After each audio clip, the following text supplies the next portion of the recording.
There is a rule in the tax code right now that could cost you $75,000 when you sell your home. Not because you did anything wrong, not because you committed fraud, because of a technicality that most homeowners have never heard of. And the IRS is not going to warn you about it. I'm going to explain exactly what that rule is and exactly how to make sure it doesn't hit you. But before I get there, you need to understand 6 other changes the IRS just made to the way homeowners are taxed in 2026. Some of them are penalties. Some of them are benefits you're entitled to that nobody told you about. All of them have deadlines, and almost none of them were explained to the public in plain English. If you own a home and you're over 60, this is the most important tax video you'll watch this year. Let's start with the one that's costing retirees money right now as we speak. When you had a job, taxes were simple. Your employer withheld money from every paycheck and sent it to the IRS on your behalf. You never had to think about it. April came around, you filed your return, maybe you got a refund, maybe you owed a little. The system handled itself. The moment you retire, that entire system stopped. And nobody explains what replaces it. Your income now comes from different places. Social Security, a pension, maybe IRA or 401k, withdrawals, investment, dividend, maybe some rental income. And here's the thing about those income sources. Most of them don't automatically withhold the right amount of tax. Social Security withholds a flat percentage if you ask it to, but it's usually not enough. IRA withdrawals often have a default 10% withholding, but your actual tax rate might be 22%. Pension withholding varies wildly. The IRS knows this, and instead of fixing the system to make it easier, they created a penalty. The IRS expects you to pay your taxes throughout the year in 4 installments. January 15th, April 15th, June 15th, September 15th. They call these estimated tax payments. If you miss those payments or don't pay enough, they charge you a penalty. In 2026, the penalty rate is approximately 7 to 8% annually on the underpaid amount. It's calculated quarterly, compounded on each missed payment. Let me give you a real example. Say you retired in 2025. You're 66 years old. You're collecting Social Security, withdrawing from your IRA, and you have some dividend income. Your total tax liability for 2026 ends up being $14,000. You had $8,000 withheld through the year from various sources. That leaves $6,000 underpaid. You didn't make any estimated payments because nobody told you to? The IRS calculates the penalty on $6,000 across 4 quarters. Quarter 1, $1,500 underpayment at 8% for 12 months. Quarter 2, $1,500 at 8% for 9 months, and so on. When you add it all up, you're looking at somewhere between $300 and $500 in penalty on top of the $6,000 you already owe. I've seen cases where it's higher. A Roth conversion or a large stock sale can push the underpayment much higher, and the penalties scale with it. Now, the IRS does have a waiver specifically for seniors. If you're 62 or older and you retired in the last 2 years and you had reasonable cause for underpaying, they can waive the penalty entirely. But, and this is the part that matters, they don't apply it automatically. It doesn't happen unless you request it. You have to file Form 2002-10 with your tax return and check the box for the waiver. If you just file normally and pay the bill, you'll pay the penalty and never know the waiver existed. Here's the fix. Look at what you owed on your 2025 return. If you owed more than $1,000 after withholding, you need estimated payments for 2026. The safe harbor rule says if you pay 100% of last year's tax through withholding and estimated payments, 110% if your income was above $150,000, you won't be penalized. No matter what, the next estimated payment deadline is April 15th. Go to IRS Gov Payments, set it up. 5 minutes now saves you hundreds later. But the estimated tax penalty is small compared to a much bigger trap that catches almost every retiree in America. And this one has been running for over 30 years. This is the one that should make you angry because it's not a new law. It's an old law that was designed to only affect wealthy retirees. And through 30 years of inflation, it now affects almost everyone. Most retirees don't realize that their Social Security benefits can be taxed. They think reasonably that Social Security is money they already paid taxes on during their working years. And that's true. You paid into the system with after-tax dollars for decades. But the IRS taxes your benefits again when you receive them. Here's how it works. The IRS uses something called combined income to determine how much of your Social Security gets taxed. Combined income is your adjusted gross income plus any tax-exempt interest plus half of your Social Security benefits. If your combined income is between $25,000 and $34,000 as a single filer, up to 50% of your Social Security becomes taxable. If it's above $34,000, up to 85% becomes taxable. For married couples, the thresholds are $32,000 and $44,000. Now here's the part that should make every retiree in America furious. Those thresholds, $25,000, $34,000, $32,000, $44,000, were set in 1983 and 1990. They have never been adjusted for inflation, not once in over 30 years. In 1993, a combined income of $34,000 meant you were a relatively well-off retiree. It was designed to tax the wealthy. Today, $34,000 in combined income is a modest retirement. A retiree collecting $22,000 in Social Security and withdrawing $20,000 from an IRA has a combined income of $31,000, and up to 50% of their Social Security is taxable. Add a small pension or some investment income and you're over $34,000, meaning up to 85% of your benefits are taxed. Because of inflation, these frozen thresholds now affect an estimated 56% of Social Security recipients. In 1980, it was less than 10%. The tax was designed for the wealthy few, and through inaction, it now hits the majority. Let me put a dollar amount on this. Say you're a single filer receiving $24,000 a year in Social Security and withdrawing $18,000 from your IRA. Your combined income is $18,000 plus $12,000. Half your Social Security, which equals $30,000. That puts you in the 50% zone. About $12,000 of your Social Security is now taxable income. At a 12% bracket, that's $1,240 in taxes on money you thought was already taxed. If your combined income pushes past $34,000, which doesn't take much, up to 85% of your Social Security is taxable on $24,000 in benefits. That's $2,400 in taxable income at 12%. That's $2,448. At 22%, it's $4,488. Every year, more retirees cross these thresholds simply because of cost of living adjustment. Your Social Security went up 2.8% this year. That increase pushed some people past the $34,000 threshold for the first time, which means more of their benefits are taxed, which means they actually take home less money despite the raise. The raise triggered the tax, and the tax ate the raise. This is the stealth tax of retirement, and nobody talks about it because the thresholds are so old that most people, including many tax preparers, treat them as normal. They're not normal. They're 30-year-old numbers in a 2026 economy. They were never adjusted because Congress never got around to it, and the revenue is too valuable to give up. Now, there is some good news. That $6,000 senior bonus deduction I'm going to explain in a minute. It was specifically designed to offset this problem, but you have to know about it and you have to claim it. The IRS isn't going to do it for you. And speaking of money, the IRS isn't telling you about that $75,000 trap. We're getting closer. But first, there's a deduction that changed in 2025 that most homeowners still don't know about. For 8 years, homeowners in America were limited to a $10,000 cap on the state and local tax deduction. That cap was set by the 2017 Tax Cuts and Jobs Act. And for people living in states with high property taxes and high income taxes, it was financially devastating. Think about what that cap actually means. If you're a homeowner in New Jersey paying $16,000 a year in property taxes alone, which is close to the state median, you could only deduct $10,000. The other $6,000 just disappeared. You paid it. You got no tax benefit from it. And there was nothing you could do about it. Now, multiply that across every homeowner in New York, California, Connecticut, Illinois, Massachusetts, and a dozen other states where property taxes routinely exceed $10,000. For 8 years, millions of homeowners were effectively penalized for living in certain states. In 2020, Congress finally raised the cap. The new limit is $40,000, specifically $4,400 for tax year 2026, with a 1% annual inflation adjustment through 2029. Let me walk you through 3 real scenarios so you can see exactly what this means. Scenario 1, you're a homeowner in New Jersey. Property tax is $16,000. State income tax is $9,000. Total SALT $25,000. Under the old cap, you deducted $10,000. Under the new cap, you deduct the full $25,000. That's $15,000 in additional deductions at a 22% tax rate.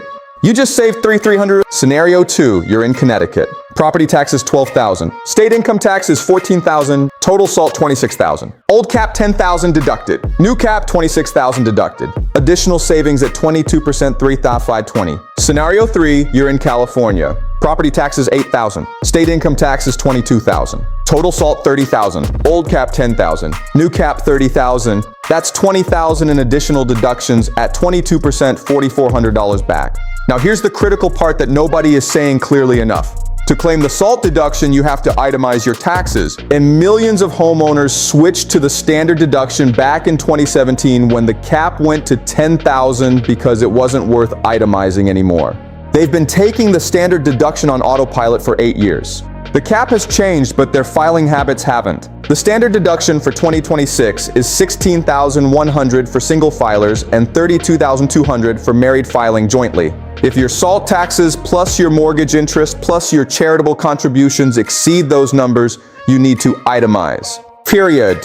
Taking the standard deduction when you should be itemizing is like handing the IRS money and saying, keep the change. Run the numbers or have your tax preparer run them. If you already filed your 2025 return with the standard deduction and you should have itemized, you can file an amended return within 3 years. Don't leave this money sitting there.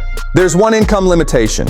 The $40,000 cap phases down for households with modified adjusted gross income above $500,000. For every dollar over $505,000, the cap drops by 30 and eventually returns to $10,000. But for most retirees, you're well under that threshold. So the full $40,000 apply. Remember the Social Security tax trap I explained earlier, the one where frozen thresholds from $1,993 are taxing benefits that were never supposed to be taxed. Congress knew about it. They've known about it for years. And instead of fixing the thresholds, they did something quieter. They buried a partial fix inside a 100-page bill and didn't tell anyone. The One Big Beautiful Bill Act, signed in 2025, includes a brand new deduction for taxpayers 65 and older. It's $6,000 per qualifying person. If you're married filing jointly and both spouses are 65 or over, that's $12,000. This is separate from the existing senior additional standard deduction, which is $2,000 for single filers and $1,600 per spouse for married filers. This is on top of that. It's new money. It did not exist before 2024. The deduction was specifically designed to reduce the taxable portion of Social Security benefits for seniors in the 50 or 85% taxation zone. This $6,000 deduction can pull you below the threshold. Even if it doesn't move you below the threshold entirely, it reduces your taxable income by $6,000, which translates to real dollars saved. Let me run the numbers 3 ways. Single filer, age 67. Adjusted gross income of $52,000. Without the senior bonus, taxable income at the 22% bracket.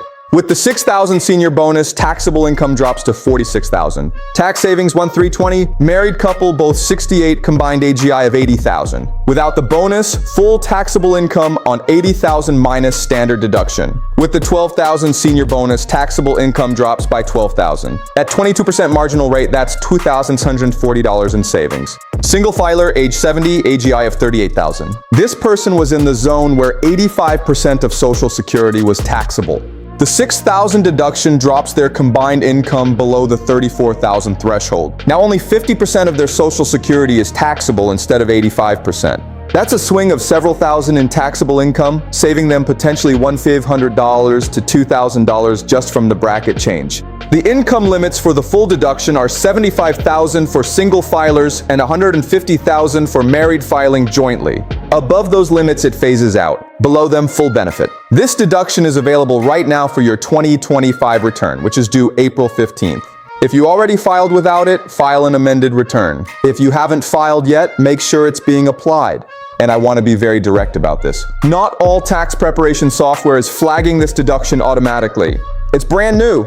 It was buried in a massive bill. Some software hasn't been updated. Some tax preparers haven't caught up. You might have to look for it yourself. Ask your preparer specifically. Did you apply the senior bonus deduction from the One Big Beautiful Bill? If they don't know what you're talking about, find someone who does. Now remember the beginning of this video, the $75,000 that's coming up. But there's one more thing you need to hear first because it explains exactly why the IRS system is designed to catch you off guard. Everything I've told you so far has been about either avoiding penalties or claiming money you're owed. This section is different. This is about money that's already gone. And for a lot of homeowners, there's nothing they can do about it. For years, the federal government offered a 30% tax credit for home energy improvements. Solar panels, 30% back. New insulation, 30%. Energy-efficient windows, HVAC systems, heat pumps, battery storage, EV chargers, all of it 30%. If you spent $30,000 on a solar installation, the government handed you $9,000 back. Not a deduction, a credit dollar for dollar off your tax bill. As of January 1st, 2026, nearly all of those credits are gone. The same one big, beautiful bill that quietly gave seniors a $6,000 deduction also quietly killed the residential clean energy credit, the energy-efficient home improvement credit, and the EV tax credits. The solar credit that helped millions of homeowners afford clean energy, dead. The credit for upgrading your windows and insulation, dead. The $7,500 credit for buying an electric vehicle, dead for anything purchased after September 30th, 2025. And here's the part that's generating real anger right now. If you signed a contract for solar panels in 2025, put down a deposit in 2025, paid in full in 2025, but the installation wasn't completed until January 2026. Even by 1 week, you don't qualify. The IRS goes by the placed in service date, not the payment date. Placed in service means fully installed and operational. If the system wasn't running by midnight on December 2025, the credit is gone. I've already heard from homeowners who lost $8,000, $9,000, $10,000 credits because of a tow installation delay, bad weather, permitting backlogs, supply chain issues. They did everything right. They planned ahead. They paid on time, and they still lost the credit because of something completely outside their control. If this happened to you, talk to a tax professional immediately. There are arguments to be made about when a system is truly placed in service versus when the final inspection occurred, but I won't sugarcoat it. The IRS has drawn a hard line, and winning this argument won't be easy. Going forward, these credits are not coming back.